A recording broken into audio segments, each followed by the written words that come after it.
오늘 우리에게 주신 하나님의 말씀입니다. 마태복음 17장 1절로 13절까지 말씀이 되어 있는데 8절까지만 제가 봉독하도록 하겠습니다. 마태복음 17장 1절에서 13절까지 말씀입니다. 그 중에 제가 8절까지만 봉독하겠습니다. 엿새 후에 예수께서 베드로와 야고보와 형제 요한을 데리시고 따로 높은 산에 올라가셨더니 그들 앞에 변형되사 그 얼굴이 해같이 빛나며 옷이 빛과 같이 희어졌더라. 그때 모세와 엘리야가 예수와 더불어 말하는 것이 그들에게 보이거늘 베드로가 예수께 여쭈어 이르되 주여 우리가 여기 있는 것이 좋사오니 만일 주께서 원하시면 내가 여기서 초막 셋을 짓되 하나는 주님을 위하여 하나는 또 모세를 위하여 하나는 엘리야를 위하여 하리이다. 말할 때에 호련히 빛난 구름이 그들을 덮으며 구름 속에서 소리가 나서 이르시되 이는 내 사랑하는 아들이요 내 기뻐하는 자니 너희는 그의 말을 들으라 하시는지라. 제자들이 듣고 엎드려 심히 두려워하니 예수께서 나와 그들에게 손을 대시며 이르시되 일어나라 두려워하지 말라 하시니 제자들이 눈을 들고 보매 오직 예수 외에는 아무도 보이지 아니하더라. 아멘. 베드로의 신앙 고백은 기독교 교회와 또 신앙의 역사 속에서 매우 중요한 고백입니다. 주는 그리스도시요 살아계신 하나님의 아들입니다 라고 하는 이 고백은 주님께서 제자들의 고백 속에서 너무 듣고 싶으셨던 그 말입니다. 그리고 예수님은 그 믿음의 고백 위에 하나님의 교회를 세우시겠다 이렇게 말씀해 주셨습니다. 그렇지만 아무리 뛰어난 믿음의 고백을 했다 할지라도 그 길에서 벗어나고 넘어질 수 있는 존재가 바로 인간입니다. 베드로가 신앙 고백을 할 때까지만 해도 너무도 좋았습니다. 그러나 예수님께서 바로 이어서 내가 이제 예루살렘에 들어가서 고난당하고 3일 만에 살아날 것을 말씀하시자 베드로는 절대 주님께는 그런 일들이 일어나지 않을 겁니다 라고 말합니다. 베드로는 주님이 누구인지는 알았지만 앞으로 주님이 어떤 일을 하셔야 될지에 대해서는 정확히 몰랐습니다. 그러자 예수님께서 말씀하시기를 사탄아 내 뒤로 물러가라. 너가 사람의 일은 어떤지 모르겠지만 너가 하나님의 일들은 생각하지 않고 사람의 일만 생각하는구나 라고 이야기를 하십니다. 그리고 이어서 말씀해 주신 것이 나를 따르려거든 자기를 부인하고 자기 십자가를 지고 따라야 된다라고 말씀하시면서 제자가 걸어야 할 길을 알려주셨습니다. 제자는 신앙 고백하는 자리에서 자족하고 만족하며 머물러 있는 것이 아니라 주님을 따르는 자이다라고 말씀해 주신 거지요. 나를 따르려거든 자기를 부인하고 자기 십자가를 지고 따르라고 말씀하실 때 자기를 부인한다라고 하는 것은 자기의 생각과 또 나의 성격이나 혹은 나의 강점과 약점까지도 내려놓고 그리고 주님을 더 많이 사랑해야 된다라는 의미를 담고 있습니다. 십자가를 진다라고 하는 것은 믿음의 길들을 걸어가는 데 따르는 여러 가지 고난과 아픔과 장애들을 함께 말하는 것이지요. 그렇게 주님께서 말씀하신 후에 16장 마태복음 16장 마지막 절은 뭐라고 말씀해 주시고 있는가 하면 여기 있는 자 중에서 죽기 전에 인자가 왕권을 가지고 오는 것을 볼 자도 있다 이렇게 말씀해 주셨어요. 그리고 오늘 본문 17장 1절로 13절까지 변화산의 사건 이야기가 표현되어지고 있습니다. 그 얘기는 뭔가요? 이 변화산 사건 이야기가 살아있는 동안 죽기 전에 예수님께서 왕권을 입으시는 모습을 보는 현장이 된다는 거지요. 1절은 이렇게 말씀해 주고 있습니다. 엿새 후에 예수께서 베드로와 야고보와 그 형제 요한을 데리시고 따로 높은 산에 올라가셨더니 예수님이 어느 날 베드로와 야고보와 요한을 데리고 한 산에 올라가셨어요. 그리고 많은 학자들은 이 산이 헬몬산이기도 하고 혹은 다볼산이기도 하다라고 말하지만 정확하게 성경이 언급되어 있지 않았기 때문에 성경은 그 산을 변화산이다 이렇게 기록해 놓았습니다. 예수님과 세 제자는 그곳에서 특별한 경험을 했습니다. 예수님이 제자들 앞에서 얼굴이 해같이 빛나고 옷이 희게 변하는 것을 보았습니다. 베드로의 고백에서 보듯이 그는 예수님이 하나님의 아들임은 알았어요. 그렇지만 내가 곁에서 늘 보고 경험했던 그분은 나사렛 예수의 출신인 어부의 아들이고 옷은 늘 허름하고 남루한 모습이 있고 사람들은 그분이 메시아일지도 모른다라고 얘기하지만 내가 그분은 선생으로 따르지만 정말 이분이 살아계신 하나님인 것은 맞는 거라고 고백을 했지만 정말 메시아가 맞나? 라고 하는 어떤 의심이 여전히 그들 가운데 있었음을 보여줍니다. 그런데 이 변화산에서 변화된 예수님의 모습을 보고는 그 제자들이 주님을 향한 고백이 달라졌음을 보여주는데 베드로 후서는 이렇게 우리에게 고백해주고 있어요. 베드로가 고백한 내용이지 않습니까? 베드로서 1장 17, 18절은 지극히 큰 영광 중에 이러한 소리가 그에게 나기를 이는 내 사랑하는 아들이요 내 기뻐하는 자라 하실 때에 그가 하나님 아버지께 존귀와 영광을 받으셨느니라. 이 소리는 우리가 그와 함께 거룩한 산에 있을 때에 하늘로부터 난 것을 들은 것이라. 베드로가 이 변화산에서 경험했던 것들을 기록하기를 예수님께서 하나님께 존귀와 영광을 받으셨다라고 고백하고 있어요. 예수님은 제자들에게 왜 이런 모습을 보여주셨을까요? 베드로와 야고보와 요한은 예수님의 최측근 제자이기 때문이기도 하지만 동시에 그들은 누구보다 약점과 부족함이 많았던 사람들입니다. 베드로는 늘 말이 앞서서 실수가 많았고 그리고 제자들 중에서 유일하게 가룟 유다 빼고 유일하게 주님을 모른다라고 부인했던 사람입니다. 야고보와 요한은 어떤 사람입니까? 다른 사람에게 쉽게 화를 내고 분노하는 사람이에요. 우리와 같은 편이 아니면 언제든지 나무라는 사람들, 그래서 별명이 천둥의 아들이었다 이렇게 기록되어 있습니다. 그들에게 하나님의 왕권을 가진 편화된 모습을 보이시면서 너희가 보고 있는 그 예수님이 하나님의 아들이고 온 인류를 구원하시기 위해서 이 땅에 오시는 메시아이심을 누구보다 그들에게 확실히 보여주고 싶었던 겁니다. 2절은 이렇게 기록해 놓고 있어요. 17장 2절은 그들 앞에서 변형되사 그 얼굴이 해같이 빛나며 옷이 빛과 같이 휘어졌더라.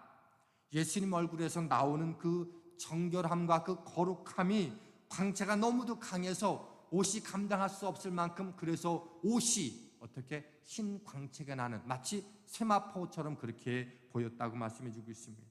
이 모습은요, 나사렛 그 예수가 단지 사람이 아니라 하늘의 광채와 거룩함으로 감싸는 바로 하나님의 아들 예수 그리스도임을 보여주고 있는 거예요.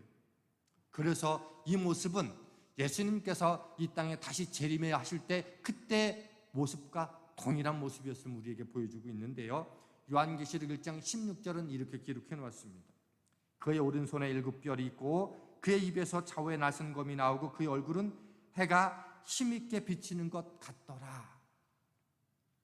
계시록에서 장차 다시 오실 그분, 그리고 온 우주 만물 피조 세계를 심판하실 그 모습이 해같이 빛나는 모습이었다. 이 변화선에서 보여준 모습이라고 똑같다라고 하는 것을 보여주고 있습니다. 무슨 모습일까요? 다시 오실 그분, 하나님 나라에서 계실 그 예수님의 그 모습을 지금 변화산에서 세 제자들에게 함께 보여주고 있다라고 하는 것을 동시에 뭐다? 하나님 나라의 모습을 지금 세 제자가 미리 맛보고 있다는 거예요. 부족함 많고 연약함 많은, 그러나 주님의 이후에 그 길들을 걸어가는 제자들에게 변함없는 흔들림 없는 믿음의 길들을 가도록 사명을 온전히 감당하기 위해서는 누구보다 하늘 경험이 필요했던 그들이었기 때문에 그 경험을 미리 보여주셨던 겁니다. 그래서 앞으로 가는 모든 믿음의 길들이 고난과 힘들과 약함 속에서도 넘어지지 말라고. 그리고 세 제자들은 엘리야와 모세와 함께 예수님이 대화하는 것을 보았습니다. 3절 보니까요, 그때에 모세와 엘리야가 예수와 더불어 말하는 것이 그들에게 보이거늘. 모세는 율법의 대표자예요. 모세오경을 기록한 사람이에요. 엘리야는 메시아가 오심을 예언한 수많은 예언자들 중에서 가장 대표라고 말할 수 있는 사람입니다. 종합하면 구약 성경은 오실 메시아이고 신약 성경은 오신 메시아이지 않습니까? 그것을 가장 잘 설명해 준 게 바로 모세와 엘리야로 대표되어진다는 말입니다. 그래서 예수님은 누가복음 24장 27절에 이렇게 말씀하셨어요. 이에 모세와 모든 선지자의 글로 시작하여 모든 성경에 쓴 바 자기에 관한 것을 자세히 설명하십니다. 모세는, 예수님은 말씀하시기를 모세와 모든 선지자가 쓴 글은 뭐라는 거예요? 예수님 자신을 증거한 이야기라고 하는 것. 그리고 그 내용들을 지금 모세와 엘리야에게 함께 얘기하고 있다는 거예요. 그러면 정확하게 어떤 얘기를 했을까요? 이 오늘 본문과 같은 평행 본문인 누가복음 9장 31절은 이렇게 말씀해 주고 있어요. 영광 중에 나타나서 장차 예수께서 예루살렘에서 별세하실 것을 말씀하실세. 대화의 주제가 모세가 예언했고 또 엘리야가 예언했던 것처럼 구약 성경이 예언했던 것처럼 그 예언했던 것들 이제 내가 성취하고 이루게 될 거야 라는 그 말씀을 주님께서 십자가에 죽으시고 부활하시고 승천하실 것을 모세와 엘리야와 함께 얘기했다는 거예요. 그리고 아마 이렇게 얘기했겠죠. 모세야, 엘리야야, 너희들이 그렇게 구약의 삶 속에서 예언했던 것처럼 내가 이제 그 삶을 감당할 때가 됐어 라고 함께 말했다라고 하는 거예요. 그리고 이제 나를 통해서 비로소 성취될 거야 라는 얘기였습니다. 이 신비로운 광경, 내용은 알 수 없지만 이 신비로운 광경을 보았던 그 제자들 중에서 베드로는 그때 초막셋을 짓겠다라고 주님께 제안을 하죠. 이곳에 머물고 싶은 강한 열망이 생겼습니다. 때로 시간이 멈췄으면 할 때가 우리 가운데는 있습니다. 시간이 흘러가는 게 아까울 때가 있습니다. 베드로의 고백은요, 이 영광스러운 장면이 너무도 좋으니 여기에 머물러면 좋겠다는 거였습니다. 예수님께서 이렇게 신비로운 역사를 보이신 것은 그들을 격려하고 믿음을 강화시키려는 겁니다. 하늘의 영광, 하나님 나라를 미리 맛보여 주신 이유는 다가오는 그 사명을 감당하기 위해서 다가오는 수많은 고난과 아픔을 이 힘으로 이기라라고 얘기하는 거예요. 내가 목적지가 분명하게 보이면 그 목적지를 가는데 수많은 어려움이 있어도 능히 이길 수 있지 않습니까? 그런데 베드로는 이 사건 후에 예수님께서 내가 예루살렘에서 죽으셔야 할 것을 말씀해 주셨음에도 불구하고 그것을 정확히 이해하지 못했어요. 그러니 뭐예요? 오늘 이곳이 너무 좋으니까 여기에 머물고 싶다는 거예요. 성도는요, 믿음의 고백 이후에 가야 할 길이 늘 남아있다라고 하는 것을 잊지 않아야 합니다. 구원 얻었으면 그것이 끝이 아니고 구원 얻은 이후에 구원받은 자의 삶이 있다라고 하는 거예요. 존 버년의 철로 역정을 읽으신 분들이 있을 겁니다. 주인공이 크리스찬이죠. 크리스찬이 믿음의 여행 중에 소망이라고 하는 존재와 함께 기쁨의 산에 도착해요. 그리고 그곳에서 쉬기도 하고 또 배고팠기 때문에 먹기도 하고 또 더러운 몸을 씻기도 했어요. 그래서 늘 그곳에 머무는 동안 배고프면 또 먹고 또 더러운 몸을 씻기도 하면서 그렇게 오랫동안 있으면 되는 거였어요. 그러니 그들이라고 그곳에 머물고 싶지 않았겠습니까? 그렇지만 크리스찬은 거기에 머물고 싶지 않았다고 합니다. 왜냐하면 나는 천성의 문을 보았기 때문이라고 말합니다. 그 천성의 문을 본 순간 이곳이 아무리 안전하고 좋고 쉴만한 곳이었다 할지라도 머물 수 없었다는 겁니다.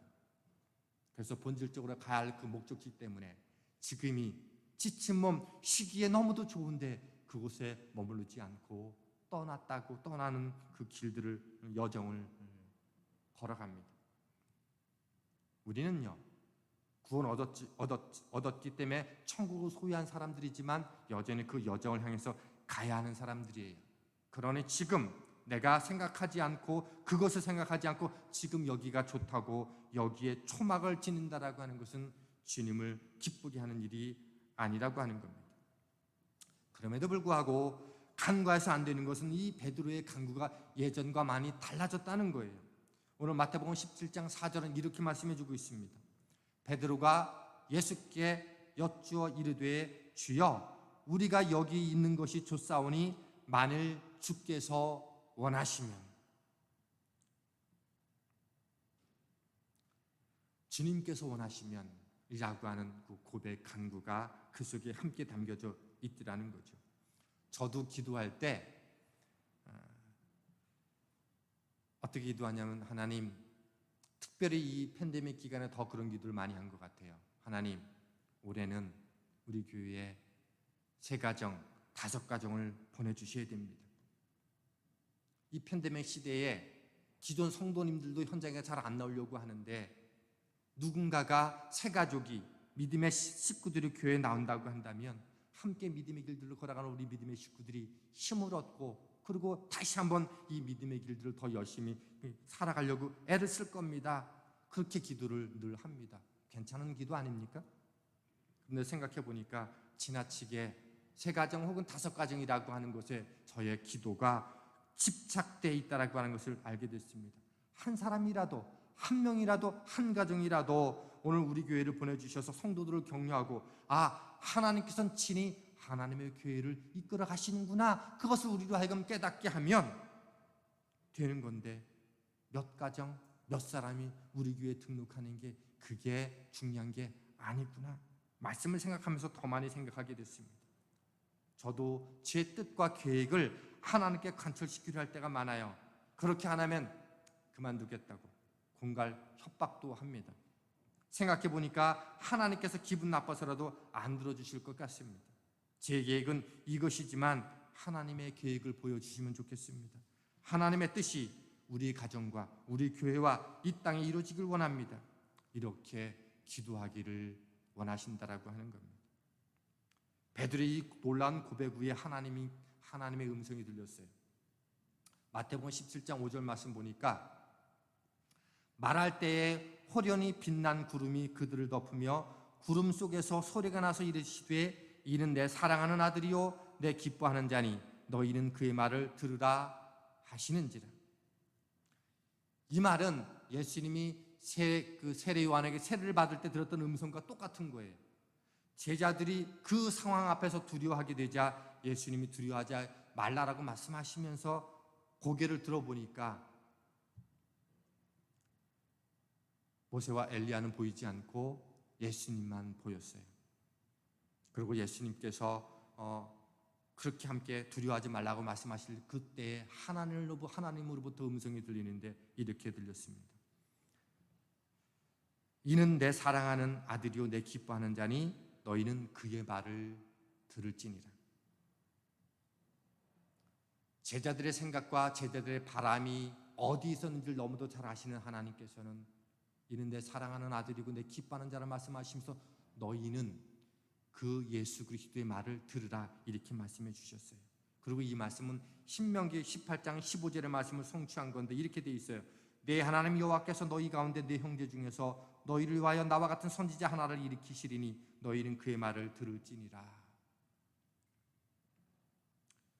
들으라라고 하는 것은요, 본뜻은 이 귀로 들으라고 하는 게 아니고 행동하라고 하는 의미입니다. 부모가 자녀에게 너 제발 말 좀 들어 라고 하는 얘기 뭐예요? 그냥 들으라는 얘기가 아니잖아요. 좀 엄마가 아빠가 얘기한 대로 그렇게 좀 행동했으면 좋겠어 라고 말하는 거잖아요. 듣는다는 것은요, 행동한다는 거예요. 그러므로 예수님께서 16장 그 끝부분에 베드로의 신앙 고백 이후에 말씀해 주셨던 것처럼 누구든지 나를 따르려거든 자기 십자가를 지고 예수님의 길을 따라야 된다라고 말씀하실 때 그 따른다라고 한다는 것은 뭐예요? 내 뜻을 포기하고 주님의 길을 행동으로 따라간다라고 하는 것을 의미하는 거지요. 순종으로 인해서 고난도 아픔도 있을 수 있어요. 머릿속으로는 그 길을 따라야 된다고 이해하지만 행동으로 하는 게 쉽지 않아요. 그러나 하나님의 음성은 분명해요. 너희는 그의 말을 들으라. 그럼에도 주님을 따르기 원한다라면 자기 십자가를 지고 그리고 말씀을 듣지만 거기에 머물지 않고 행동하기 위해서 힘쓰는 자가 되어야 된다고 말하고 있습니다. 변화산 사건은요, 십자가 사건과 병행적인 구조를 갖고 있어요. 변화산에서 예수님은 영광 받으셨죠. 골고다에서 예수님은 수치를 당하셨습니다. 변화산에서 예수님은 옷이 하얗게 변했지만 예루살렘 언덕 그 골고다에서는 옷이 벗겨지고 병사들에 의해서 제비 뽑혀져서 갈기갈기 나눠졌습니다. 변화산에서 율법과 예언을 대표하는 모세와 엘리야가 있었지만 골고다에서는 두 명의 강도가 좌우에 있었습니다. 변화산에서는 구름이 둘렀지만 골고다에서는 어둠이 임했습니다. 변화산에서는 베드로의 놀라운 고백이 있었지만 골고다에서 베드로는 주님 곁을 떠났습니다. 변화산에서는 하나님이 직접 이는 내 사랑하는 아들을 내 기뻐하는 자라 하셨지만 골고다에서는 이방인이 놀리며 이 사람은 놀라며 이 사람은 정말 하나님의 아들입니다라는 고백이 있었습니다. 예수님께서 세 제자들에게 변화산의 변화된 모습을 보이시면서 하늘의 영광을 얻기 위해서는 뭐가 있어야 된다? 십자가의 죽음이 고난이 있어야 된다는 것을 가르쳐 주신 거예요. 그래서 변화산에서 그 영광 속에서 주님이 모세와 엘리야에게 대화했던 이유는 뭐다? 고난 받으셔야 할 일들을 함께 나누셨다고 하는 것. 그것을 제자들에게 보이신 까닭은 너희가 앞으로 믿음의 길들을 걸어가면서 영광을 취하기 전에 고난의 길을 함께 감당해야 된다라고 하는. 그리고 그 힘은 어디서부터 오는가? 하늘나라의 영광을 미리 맛볼 때 우리는 넉넉히 이길 수 있음을 가르쳐 주신 겁니다. 그러므로 우리는 변화산의 영광만 생각하는 사람들이 아니라 십자가 없는 영광은 없음을 늘 기억해야 됩니다. 우리가 걸어야 하는 신앙의 길은요, 잘 닦여진 길을 걸어가는 게 아니고 자갈길, 진입길, 오르막도 내리막길도 걸어가는 사람들입니다. 그러므로 내 생각, 내 뜻을 내려놓고 믿음의 길들을 걸어갈 때 십자가를 지고 가야 하는 순례자의 길이어야 된다라고 하는 거예요. 그러면서 저는 말씀을 생각하면서 어젯밤에 그리고 오늘 아침에 일어나서 계속적으로 어떤 마음속에 고민이 있는가. 그러면 오늘 우리의 인생길 속에서 우리의 변화산과 우리의 그 골고다 십자가를 걸어가는 그 자리가 뭘까라는 생각들을 해보게 됐어요. 그리고는 그런 생각이 문득 들더라고요. 우리 가정이라고 하는 삶 속에서, 우리 가정 속에서, 부모와 자녀 인생 속에서 그 하늘나라를 맛보는, 그 하나님의 영광스러움을 경험하는 그 경험하는 자리가 뭘까라고 생각해 보니까 우리 자녀들이 엄마와 아빠처럼 장로의 믿음으로, 목사의 믿음으로, 권사의 믿음으로, 집사와 혹은 성도의 성숙한 믿음으로 우리 자녀가 한결같이 그 믿음의 길들을 걸어가는 것처럼 영광은 없겠다. 그런 생각이 문득 들더라고요. 그런데 그 영광을 우리가 변화산에서 경험하기 위해서 주님이 우리에게 가르쳐주신 메시지가 뭐예요? 그러려면 어떻게? 고난의 길도 함께 감당해야 되는 거야 라는 거죠. 내 남편과 내 아내가, 우리 자녀가 함께 그 주님의 영광을 맛볼 수 있는 그 길들을 걸어가기 위해서는 누군가가 함께 어떻게 해요? 수고와 헌신과 눈물의 골짜기를 걸어가는 그 일이 있어야 된다는 거예요. 내 자녀가 하나님의 영광을 맛볼 수 있는 그 삶으로 함께 살아가도록 하기 위해서는 우리 부모가 십자가를 지는 수고, 말씀을 함께 떠먹이려고 하는 그 눈물의 골짜기. 우리가 멀리 선교지에 가서 복음을 전해야 되지만 정말로 가장 힘든 선교지가 우리 가정이고 우리 자녀를 향한 그 믿음의 길이라고 하는 것들을 우리가 경험해내지 못하면 우리 가정에 변화산의 영광을 맛볼 수 있는 일들은 결코 쉽지 않다고 하는 것.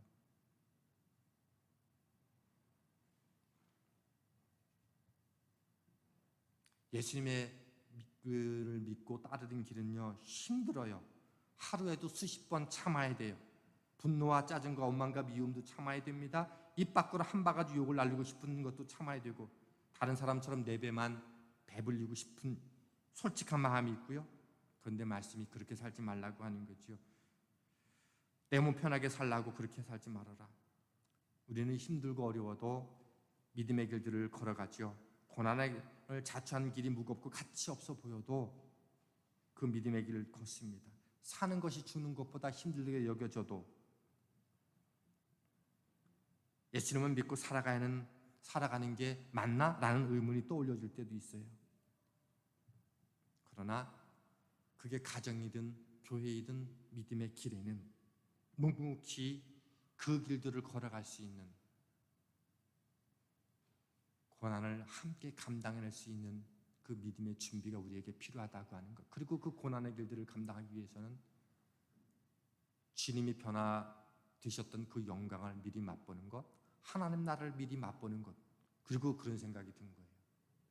내 아이가 온전한 믿음의 자녀로 성장해 나가기 위해서 엄마 아빠의 삶 속에서 하늘의 영광을 맛볼 수 있는 그 기도, 그 예배, 그 말씀을 사모함, 그 은혜를 사모함이 보여진다면 그게 오늘 이 시대의 우리의 변화산이고 우리의 골고다가 되는 것 아닌가라는 생각들을 해보게 됐습니다. 오늘 성경은 이렇게 말씀해주고 있습니다. 너희는 그의 말을 들으라. 여러분은 주님의 이 말씀을 듣고 따르겠습니까? 아니면 베드로처럼 여기가 좋사오니 그냥 지금처럼 편안하고 쉽게 살아가겠습니다 라고 말씀하시겠습니까? 주님께서는 여러분 자신이 지어야 할 십자가를 지고 따르기를 원하십니다. 세 제자가 경험했던 놀라운 기적을 여러분도 볼 수 있습니다. 그 영광스러움에 참여할 수 있기 위해서 피곤하고 어려운 여러분의 인생의 길을 믿음으로 잘 감당할 수 있는 저와 여러분 될 수 있기를 주님의 이름으로 축원합니다.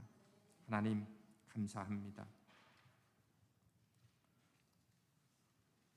오늘 우리 가정이 변화산이자 골고다이자 선교지임을 기억하고